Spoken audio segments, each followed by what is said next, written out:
Let's do a little World's Kraken at World's updates. Plus, Jared McCann has been pretty good to the Seattle Kraken. Have we been good to him? And we'll talk about the Kansas City Mavericks, all that and more coming up on today's episode of Locked On Kraken.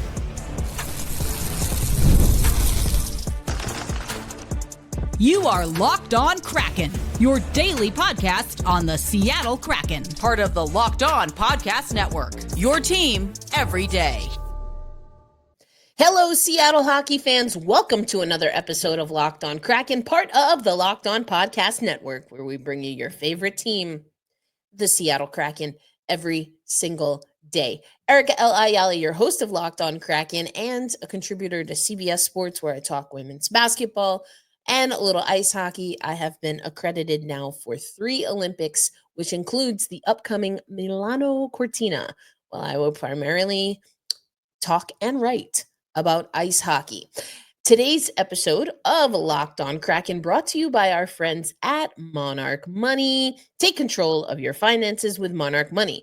Use promo code LOCKEDONNHL at monarchmoney.com for 50% off your first year. All right, Seattle hockey fans, I got to wear the UMA hat the other day, specifically for Joey Decord's debut at World Championships. If you are watching on video, you will see I am not wearing the UMA hat, and that is not because the Team USA has not won since our last episode, but unfortunately they did also lose, and Joey Decord got that loss. If we look at the IIHF standings right now for World Championships, you've got Group A and Group B. In Group A, Sweden at the top. Shout out to Larson, also one of our former Kraken besties, Alex Wenberg. They are at the top of the table with 9 points, 3-0, perfect in the tournament. Canada right behind them. They have only played 2 games, 6 points, but are perfect. Finland is 1-1-1. 1 win, 1 overtime win, and a loss. Slovakia, Latvia, Austria, France, and Slovenia round out the 8 in Group A.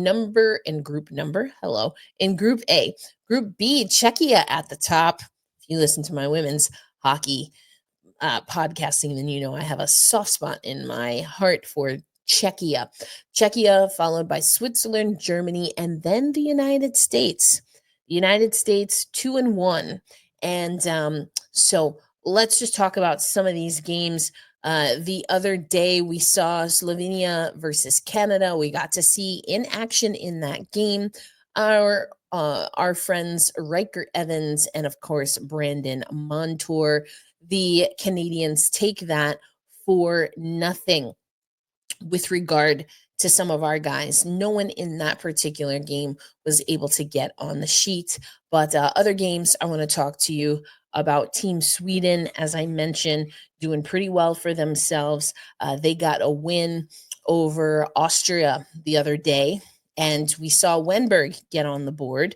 So again, I know he's not with the Seattle Kraken at the moment, but again, one of our former best guys, so wanted to give him a shout out.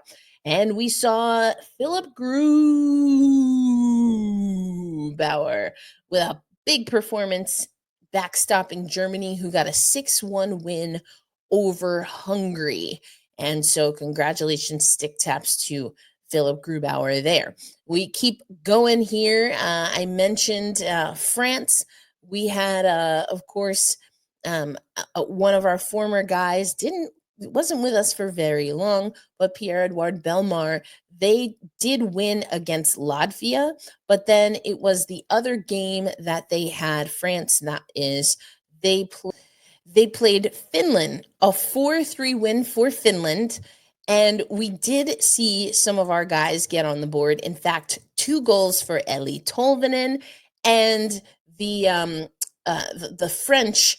We also saw Pierre-Edouard Bellemare, I believe, get an assist, yes, on one of the goals in that game. The United States, they got a 6-1 win over Hungary. It was Jeremy Swayman in net for that one. We did see Maddie Beniers get on the board with an assist to Gauthier there, Cutter Gauthier. And Canada got back into action against Latvia, a 7-1 win, a very dominant win. I told you they've only played 2 games as of this recording. And, we did see Brandon Montour set up one of the goals for Kent Johnson in that game. We keep moving here. Switzerland and Denmark. Oscar Molgaard got on the board in the second frame for Denmark, who unfortunately couldn't hang on against Switzerland. And the 3-0 win for Switzerland over the United States. Joey Daccord did get player of the game in that game, but unfortunately didn't get any support offensively. That's the only loss at the moment for the United States. And as we sit here today, we have some games coming up. We've got Slovenia versus Latvia, Norway versus Germany, Canada versus France, Kazakhstan and Hungary, Slovakia versus France, and USA, Norway. Those are in the coming days. Denmark will also take on Kazakhstan, and Latvia versus Sweden. So that will take us through the next day. And on the next episode, we'll have an update there. So I still think that we're getting some really great representation from players, especially current Kraken members, but even some former. And so if you're not dialed into World Championships, no fear. We have your coverage here. We've covered Women's World Championships on the Women's Hockey Report, which is a Saturday episode. We had our first live stream on Saturday. We're actually going to record a little bit earlier this week because it's playoff hockey right now, through and through playoff hockey. We'll talk a little bit about that coming up. But next on today's episode of Locked on Kraken, I want to ask, have we been good to our best scorer, our most consistent scorer, Jared McCann? If you're an everydayer of the show, you know I have some thoughts on this, but let's hear what McCann made of this season, and we will close out talking about the Kansas City Mavericks. I will also talk about your Coachella Valley Firebirds, but it is officially a Mavericks Monday, or at least I'm recording this still on Monday, and so we're going to talk about the Mavericks first and foremost. That's coming up on today's episode of Locked on Kraken. And have you ever checked your bank account and wondered, where did all my money go? Yeah, that was me a lot, very often. That is before I got Monarch Money. Because between dining, online shopping, and entertainment, it is completely understandable to lose track. I would all the time. And that's where Monarch Money comes in. It's your personal CFO giving you full visibility and control over your finances. And Monarch Money isn't just a budgeting app like you'll see with some other things. It is a complete financial command center. You can track all of your accounts, investments, and spending in one place. So you stop just managing your money and you start building wealth. I've told you this before. I really like the dashboards for Monarch Money. I use the cash flow for my business a lot, including being able to just track certain expenditures. Do I have a trend? Am I spending more money one month than the next month or 2 months previous? I can look at all of that in Monarch Money. And that has really helped me feel more confident in making business decisions with such a CFO and financial command center like Monarch Money. So take control of your finances with Monarch Money. Use code LOCKEDONNHL at monarchmoney.com for 50% off your first year. That's monarchmoney.com, code LOCKEDONNHL for half off your first year.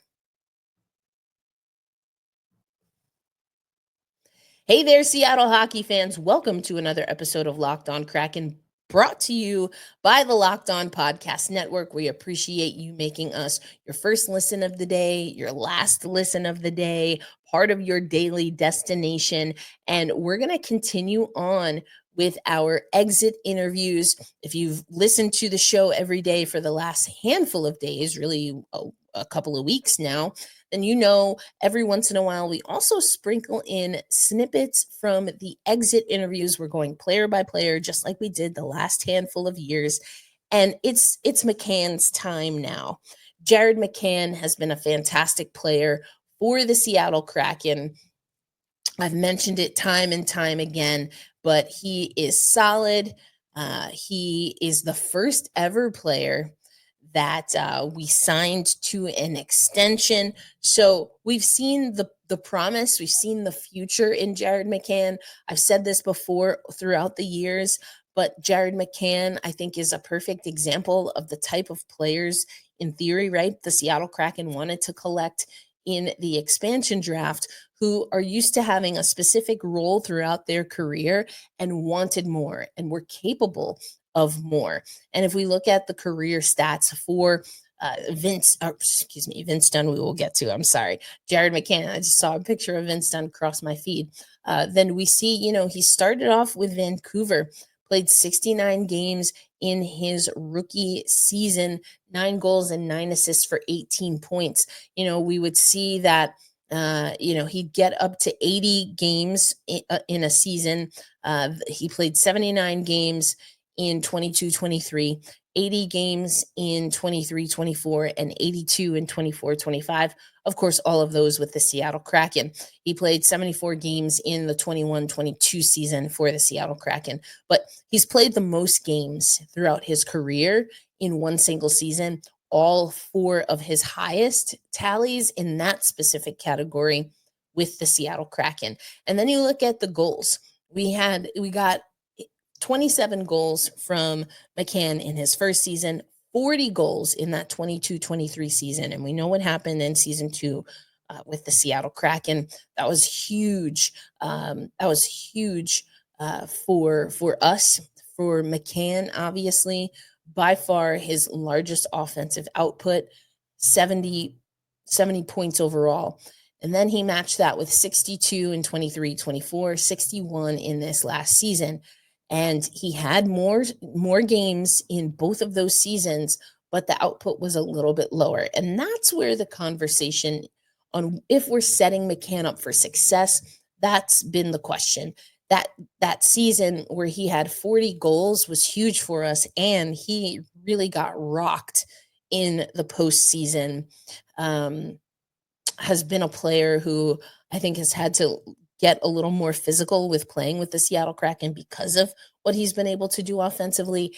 And I just want the Seattle Kraken, not literally his teammates, to be a little more protective. I went off about that hit in the playoffs. But also, I think for this season, it was a little bit more about McCann being asked to do a lot. I think in the last 2 seasons, we've seen him play center. He's played center throughout his career. We all know that. I think we all know that. And if you didn't know that, well, now you know. So he's played center coming up through the ranks to get to the NHL. And for the majority of his NHL season, I think we've seen him as a winger. Arguably, maybe that's his better position, or he's better positioned with the Seattle Kraken to do what he needs to do at wing, but he's stepped up. He's a team player.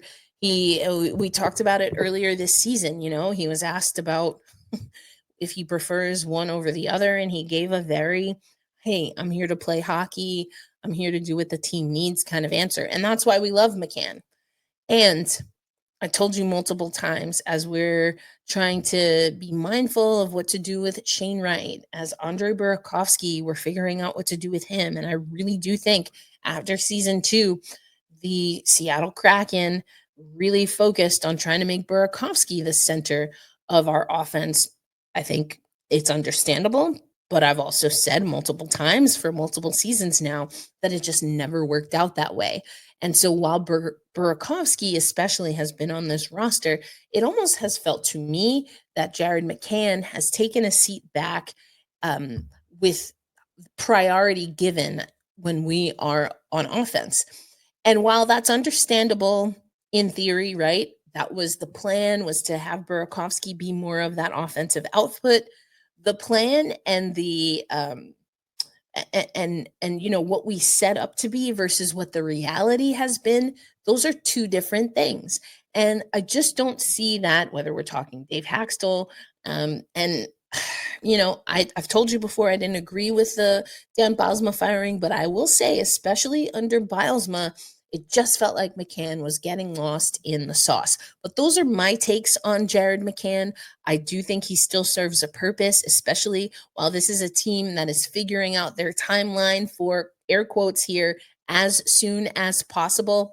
That is a nod back to some of our conversations regarding, is this franchise even on the same page? We hear Samantha Holloway saying as soon as possible. Then we hear Jason Botterill saying, he's going to lean in and invest time in developing young talent.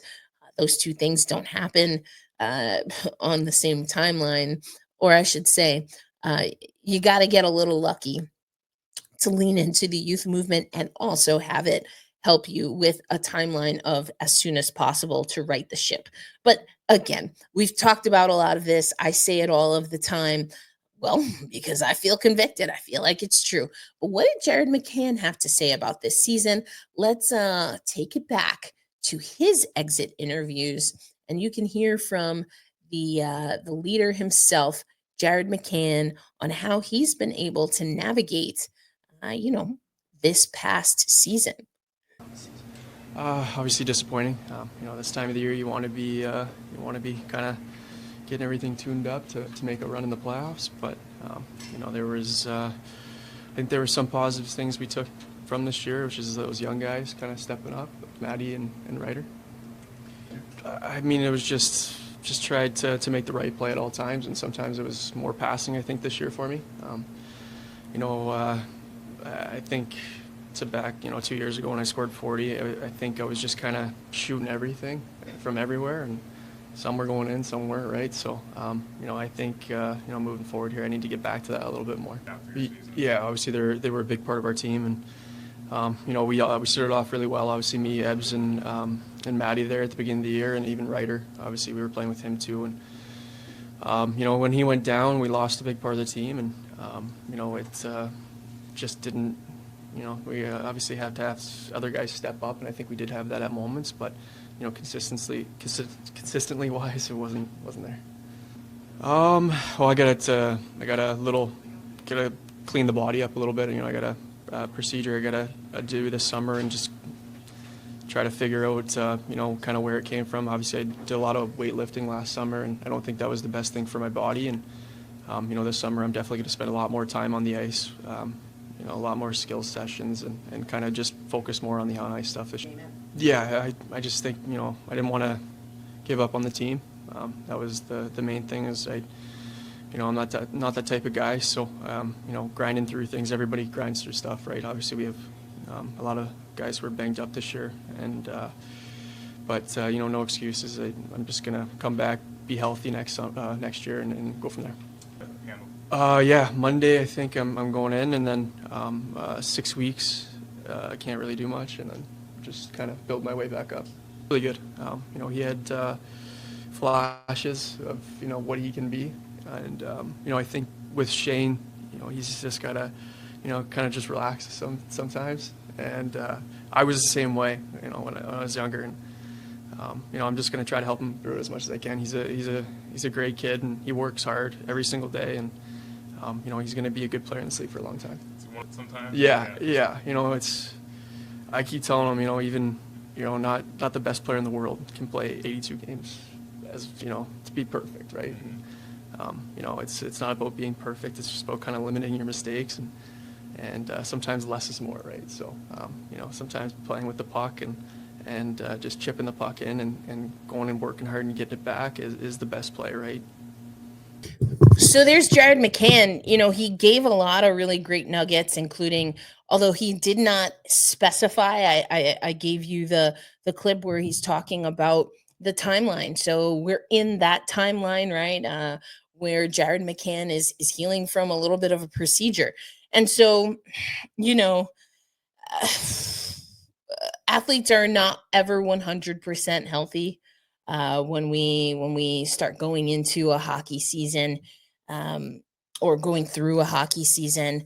But for McCann, he was asked, as you saw in that clip, why kind of soldier on, so to speak. And he feels a responsibility. And I think that's the leadership and the growth that's happening in McCann. I really found it illuminating that he says that he can relate to Shane and had some really great things to say about Shane, which reinforced what we heard from Jessica Campbell. Again, our insiders, you have that full audio that you can listen to. If you need the link again, just let me know. But it's more of a mental game with Shane. And what I mean by that is he has a propensity, as I myself do, to overthink. And sometimes that's analysis paralysis if I'm deducing and putting everything together. And I think that makes a lot of sense. But what we continue to hear from Shane, what he's hearing, what Jared McCann said is that, it's all about just getting after it. Sometimes less is more, minimizing the mistakes. And for McCann, once he gets on the other side of his procedure, again, didn't want to get into, was it upper body, lower body, but hopefully this will be something. It sounded like he felt pretty confident and it would be something clean. He has 6 weeks where he's, out of commission. And then we heard that he thinks maybe the weight training that he did in the off season last year maybe impacted this getting to a level where he has to have a procedure. So he talked about doing a lot more on ice skills as opposed to weightlifting. But we also heard McCann say in his 40 goal season, his 70-point season, the reason that he was getting those goals is because he was shooting everything. And we heard that from Dan Bilesma, that McCann was one of the players that he was imploring to shoot more. So really great nuggets. Jared McCann is someone that the Kraken need. And listen, if Jared McCann is going to be one of the player that just kind of shoots the puck at will, I'm okay with that. And I do think it's what the Kraken needs. Coming up, though, let's talk about your Kansas City Mavericks, and they are moving on. And I, for one, am excited. We'll get into that as we close out this episode of Locked On Kraken.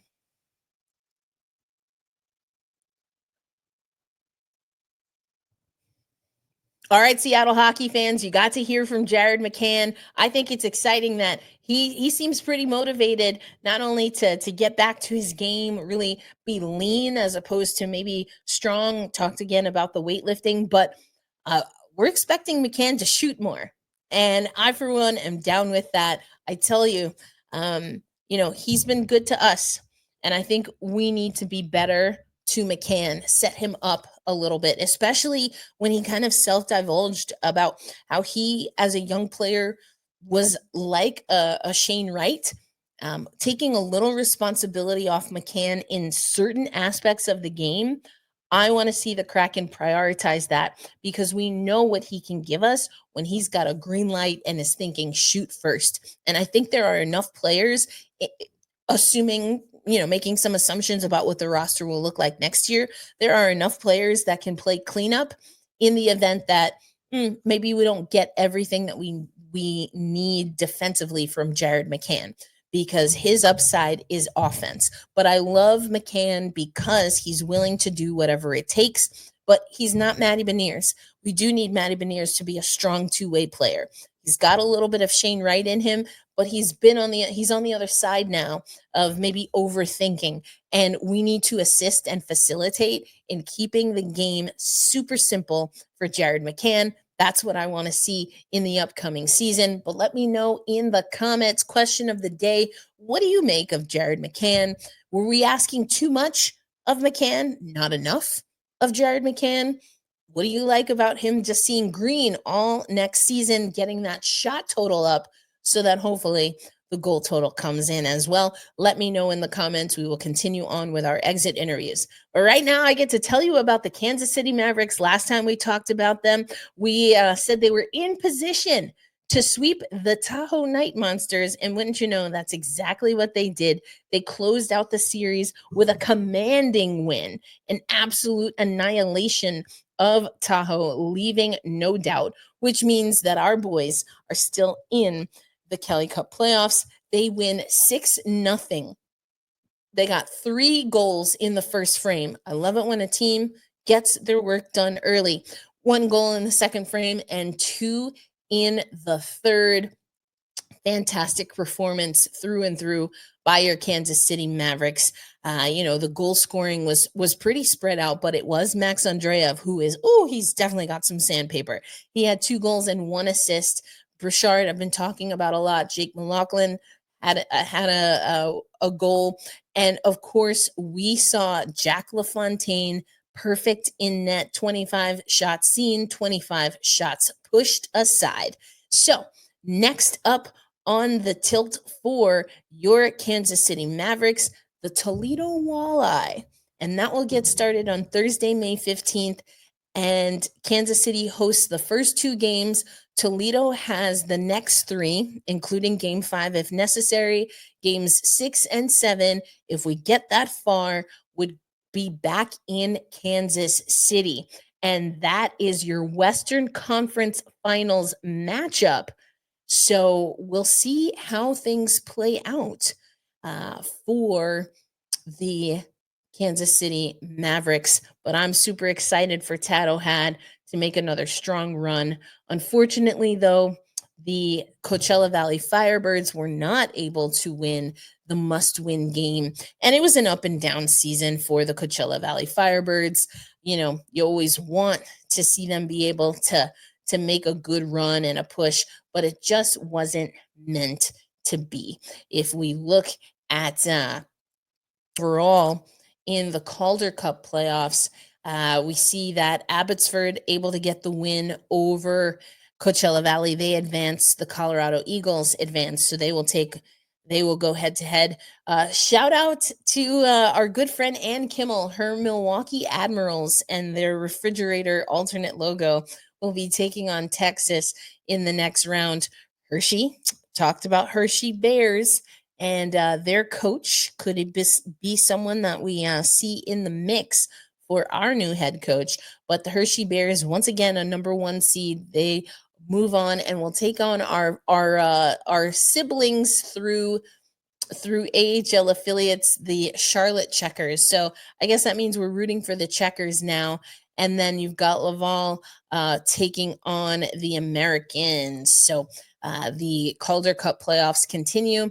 Unfortunately, though, for the first time in our franchise history of the AHL, the Calder Cup finals or the Calder Cup playoffs will be moving on without the Coachella Valley Firebirds. So, but that's all right. We'll keep you in the mix as things continue on for our very own Kansas City Mavericks. Now, with regard to the Stanley Cup playoffs, we know we're in the second round right now.